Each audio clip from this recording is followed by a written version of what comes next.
Hey AP Eagles, happy Thursday. Almost to the end of the week. Hopefully you guys were able to see that I posted your practice DBQ for the week this morning.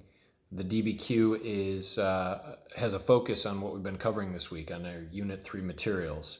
And that's going to be due Sunday night. And I want you guys to make sure that you're trying to take that DBQ essay the exact same way that you guys would on May 15th when you're doing the real DBQ for the AP exam. So I want you to think about a couple things, right? The DBQ essay on the exam, 45-minute timer. So you guys should time yourselves. Take out your phone, set the timer for 45 minutes as soon as you open that document to see the question and see the 5 documents. You're going to hit start on that timer because we got to get used to the time limit. I also want you guys to be thinking about how you're going to create this essay. Is it going to be typed on the computer? Is it going to be written on sheets of loose leaf paper, because you guys have that option too? And then you can photograph it and send it to the AP College Board in that format. You guys can do either one for practice. If you decide to write it on a sheet of paper, just snap me photos of it and send me that in the team's website. So I want you guys to be trying to do this the exact same way that you will on May 15th. I want you to get used to the timing and the format. That way, when you guys actually do it for real on the 15th, you'll know exactly how it feels and what you want to do with that time that you have. All right, today is just about finishing up Unit 3. There were just 2 more topics, or 2 more pages, pages 7 and 8 in your AP U.S. History Review notebooks that you guys have been creating. Remember, this is how you guys are studying, but it also becomes your cheat sheets to have next to you for the open book DBQ. So if you guys take good notes and you guys are organized, and I saw Anthony's notebook today, he shot me a couple photos, actually more of a video clip of it, dynamite stuff. You know, if you guys are able to create good, organized, detailed notes, not only does it show you guys know the material, but it's a great resource to use when you're writing your essay. So let's wrap this up for the week, okay? Page 7, focused on the presidency of George Washington. Yesterday we talked about the Constitution, and you guys know that when the Constitution was ratified, and remember, eventually it was ratified by all 13 states, we now have a new document outlining the structure of our government.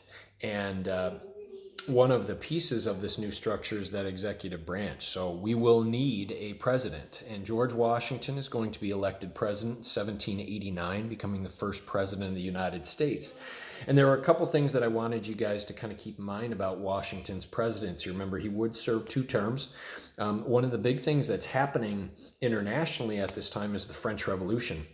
Remember, because the French helped us in the American Revolution after the Battle of Saratoga, there is this assumption by the French that America will ally with them during their revolution and help them with wars in Europe. And one of the things that Washington is going to do is he's going to avoid this. He's going to avoid allying with the French, which of course will frustrate the French greatly. They'll look at this as, you know, sort of like a payback. We helped you during your revolution. You're supposed to help us during ours. But Washington's going to avoid this. And it's going to come down to that whole concept of trying to stay neutral. As a new, young country, it isn't wise to get involved in these international conflicts. That's going to frustrate the French greatly. Other things going on at this time that I wanted you guys to look up was Jay's Treaty. Also during this time period, you guys know that Britain, even though we defeated them in the American Revolution, is still kind of messing with us a little bit. They have not removed themselves from those forts that they agreed to remove themselves from after the American Revolution. The forts in the Ohio River Valley and the Northwest Territory, they're still there. And there's also this idea that the British might be working against the Americans in arming Native Americans so that Native Americans can use those weapons against white settlers. There's also instances of where Britain is basically screwing around with American trade, that they're interfering with trade across the Atlantic Ocean. So Washington is going to send John Jay over to Britain to negotiate this Jay's Treaty, comes back, and Washington signs off on it.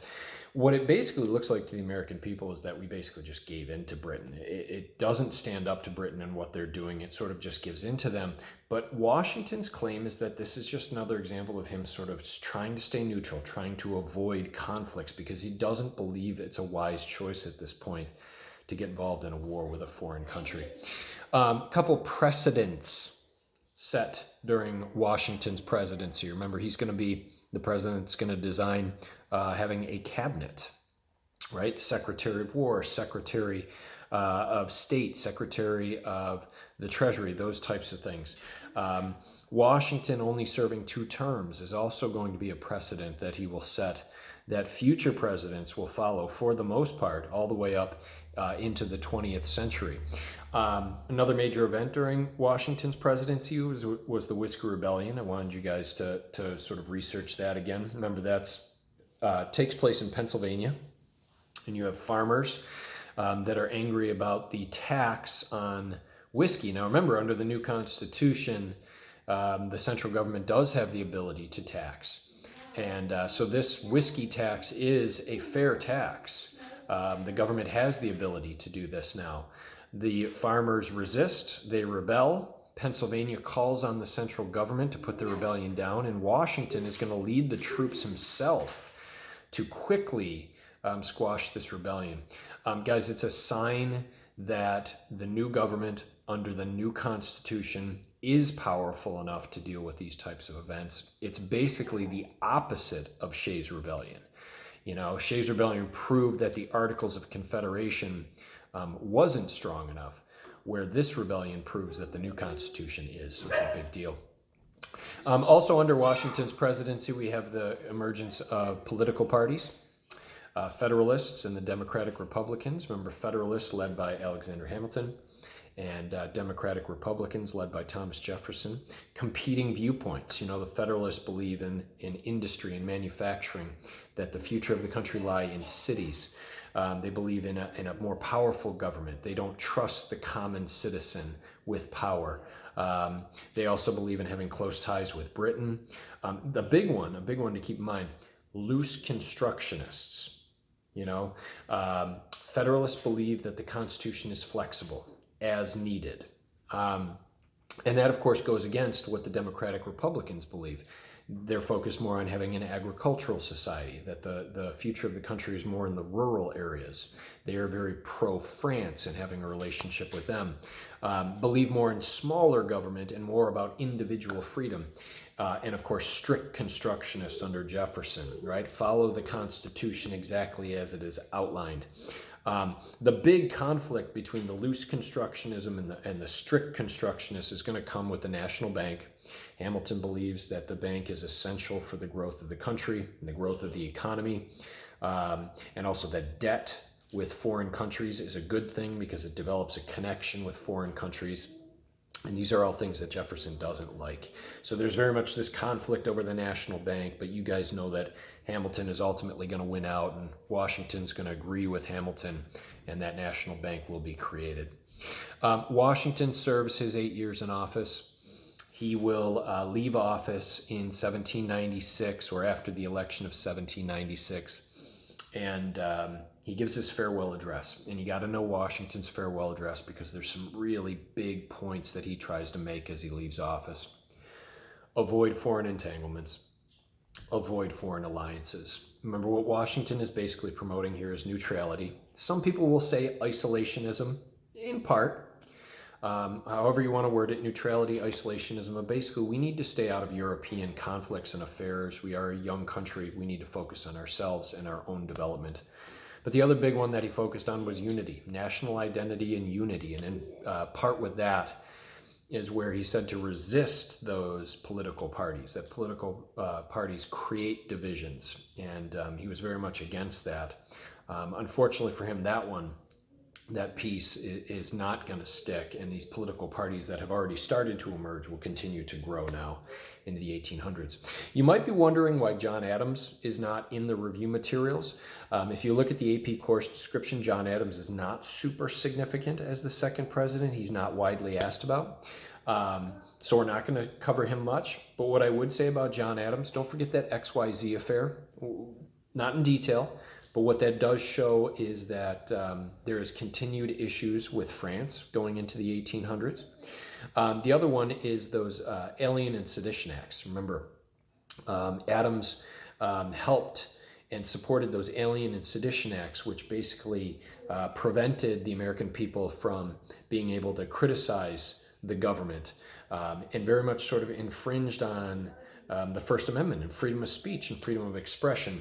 And eventually those will be sort of thrown out under Jefferson's presidency after the Virginia and Kentucky resolutions. But again, don't need to know that in detail for Adams. But what I would keep in mind is that that is an example of a time period where the federal government believed that they had the power to limit people's civil liberties, because we see examples of that throughout history. Okay, the last thing then for the week, guys, for Unit 3, I wanted you guys just to do a little bit of work with regional identities, and just keeping in mind what the country looks like in this early time period. You have the North politically, for the most part, made up of Federalists, supporting manufacturing and trade as the basis of the economy for the North. And there is more of that sense of community and families in the North. That's going all the way back into the colonial period with the emergence of the Puritans up in Massachusetts. So that's sort of more of a community-based region of the country.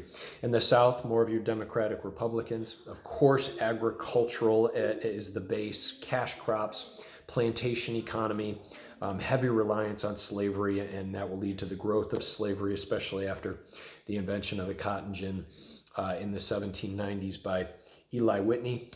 And not quite the sense of community development in the South. The South will always sort of lag behind a little bit the North in development of community-based sort of institutions, if you will, schools, universities, hospitals, churches, those types of things. It, of course, will happen in the South. It's just, it happens a little bit sooner in the North, and the South sort of comes next behind that. Slavery, of course, a big part of our country at this time, not so much in the North, but in the South.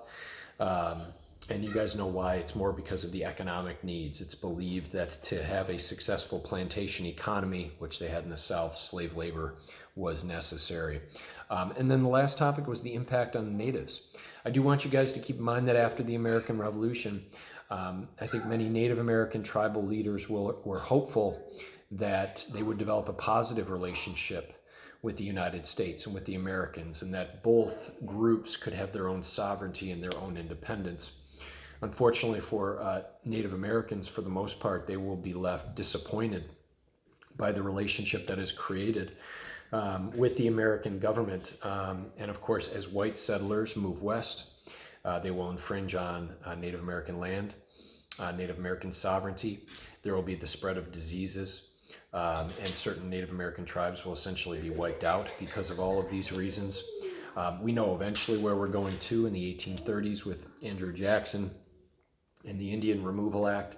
So we know that things aren't necessarily going to improve for Native Americans either.